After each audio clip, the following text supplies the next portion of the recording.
Hey weirdos, welcome back to my channel, or welcome to my channel. My name is EmmaAbe. Today we are going to be doing my TBR for Nonfiction November. I'm so excited. I've been so looking forward to Nonfiction November for a long time now, and I can't believe it's here. And I have a very, very ambitious TBR, so we're gonna see if it happens or not. Hopefully it does, but you never know. Also like to add the usual disclaimer to most of my videos is that I cannot decode things. I cannot pronounce new words. I apologize. It's not intentional. It just kind of happens sometimes. Let's get into the books. For the first prompt, we have design. And again, I've been very ambitious, so I hope I get to all of these, but I'm still not really sure. First book I picked up for design is Genesis, The Deep Origin of Societies by Edward O. Wilson. This talks a lot about evolution and science. Looks at how evolution affected other non-human animals and how that built the groundwork for societies that we know today. It's a short little thin book. This does have an audiobook. Fits into design because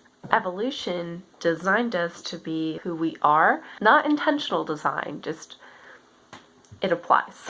I'm sorry if you hear my roommate in the background. The second book I picked up for design is Dress Codes, Meanings and Messages in American Culture by Ruth P. Bernstein, and this talks a lot about fashion and how the design of fashion affects culture in American culture. I believe this is a textbook. I picked this up over the summer, and it doesn't have an audiobook. I'm very excited. This fits into design because it focuses more on how the design of the clothing reflects different things like power, authority, sex appeal, all of this other stuff. The second category is sport, and I don't really own any books about sport. My family does, but I'm not at my family home, so I decided to go with books about dance because dance, in my opinion, can be interpreted as an art form or as a sport because it is so athletic. So for the first dance book I got is Apollo's Angels, A History of Ballet by Jennifer Homans. And yeah, I picked this one up a while ago, and this talks a lot about dance, specifically ballet. And I am really excited to read this.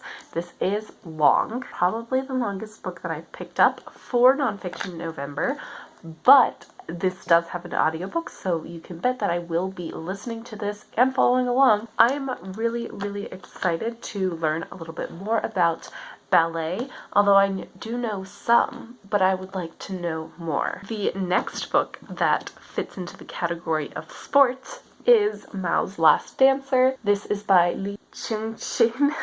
Oh, I'm trying so hard. This does have an audiobook, and this tells the story about a ballerina that was plucked out of rural China to become a dancer.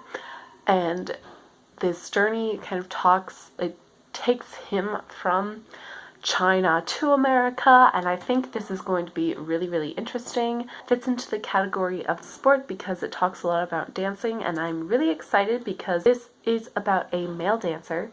I'm guessing it's this dude here. And within the world of dance, you don't really get a lot of male dancers depicted. And so it will be really fun and really interesting to hear about a male dancer's perspective going from China to America. So yeah, I'm really, really excited about this. Apparently, there is a movie too, so maybe I might try and get my hands on the movie too and compare it. The third prompt is True. And for that, the first book that I chose to do is The Neanderthals of Skeleton, Scientist, and Scandal by Eric Tankhaus and Pat Shipman. This tells the true story of how the Neanderthals were discovered and how they determined that they were actually related to us as humans. There's nice cool pictures in this. And you can get pictures of like the bones or like the casts they made. Yeah, I am super excited to read this. It doesn't have an audiobook, and this is over 400 pages, so I am not sure if I'm gonna get through all of this. I'm not going to prioritize this book. I know virtually nothing about the story of how the Neanderthals were. It falls under truth because it is the true story of how Neanderthals were discovered. The second book that I picked up for truth is the one I am most excited about and will probably prioritize. That is The Road to Dawn, Josiah Henson and the Story That Sparked the Civil War by Jared A. Brock. You might be asking me, like, oh, is this just because this is like the true story of like him? But this is like, it connects more to truth than just that. This is a story of Josiah Henson, but why Josiah Henson is important is the key. So, Harriet Beecher Stowe wrote Uncle Tom's Cabin, and when it was published, there was a bunch of pushback from Southerners, and they said, this little lady doesn't know Jack. She is lying through her teeth. She was sent so much hate mail to the point where her husband had to open her mail for her. At one point, she was sent a slave's cut off ears in the mail. Rightfully so. She was pissed. And in response, she wrote The Key to Uncle Tom's Cabin. And this is all of her sources for Uncle Tom's Cabin. So from this, we know that Josiah Henson was the inspiration for Uncle Tom. And his story is different from the story of Uncle Tom. I'm not going to spoil anything, but I do know how his life ends, but I don't know the road to it. This does have an audiobook. This is the true story of the man behind Uncle Tom. We're a history nerd over here, okay? The last category prompt was voice, and I chose a couple of different ones. I was, again, very ambitious. I chose 3 books for this category because I'm crazy. The first book is They Called Us Enemy by George Takei. So it's written by George Takei, Justin Einsinger, and Stephen Scott, and art is by Harmony Decker. And this is a graphic novel that chronicles George Takei's story and his experience in the Japanese American incarceration camps. I love George Takei, so I had to grab this, and when I saw this, I was like, oh my god, I could use this for voice. I'm so excited. So this is giving voice to George Takei's story. I know it's lame, but I just really wanted to talk about this graphic novel and read it, and I could read it right now, but I don't want to. I'm gonna save it for November.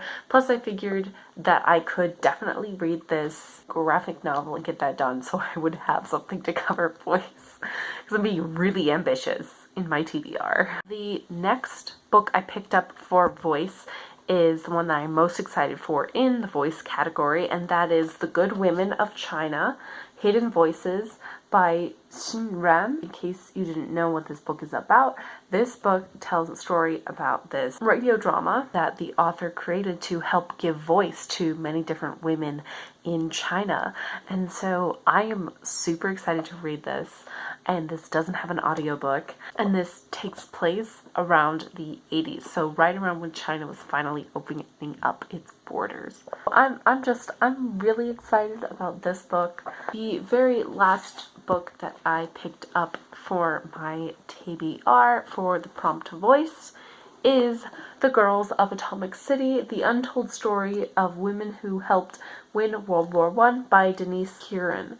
And this tells the story of the women who worked in Atomic City to help bring about the atomic bomb in World War II. This does have an audiobook, and I'm really excited about this.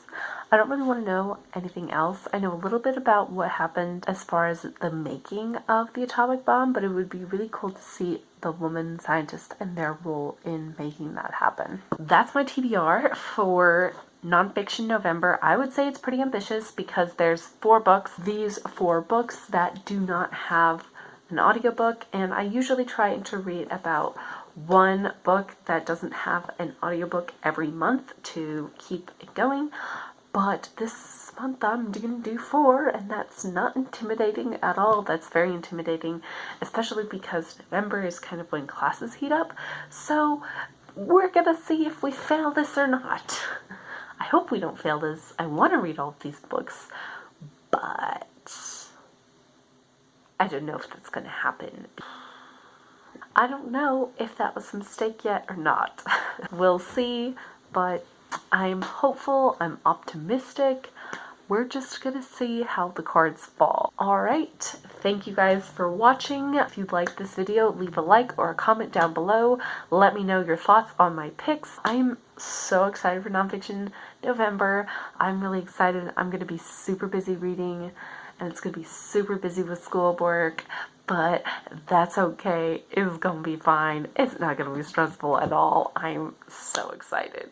Alright, I'll see you next week with, I believe, my October wrap-up. I believe that's scheduled for next week. I'm so excited. So excited.